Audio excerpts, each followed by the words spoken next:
Hello, and welcome to Mini Orange. In this video, we'll see how to create an API using the post method. For that, let's create custom post APIs to add new data to the Drupal database. Once the module is installed, navigate to the Configuration tab in your Drupal admin panel. And, select Mini Orange Custom API. Under Create Custom API, click on the Create Your First API button. First, enter the API name and select the HTTP method as post.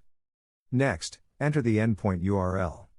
Next, choose the authentication provider to secure your API. Here, we select REST API authentication. Now, select the source for which you want to create fields. For this example, we'll choose database table and then select the respective table.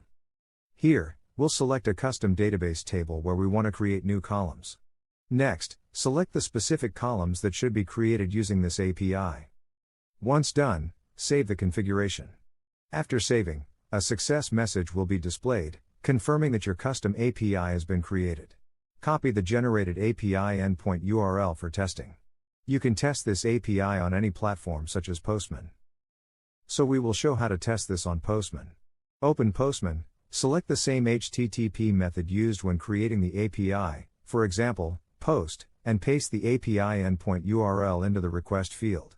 Then go to the Body tab and select XWWW form URL encoded. Here, enter the column names and their corresponding values. Postman sends the request, and if everything is configured correctly, you'll receive a 200 OK status with the API response. If you want to import code in your own language, here you can see the code icon, and choose any of the language, then you can copy and import it. Thank you for watching. Experience a full-featured 7-day trial to explore our custom API module as per your use case.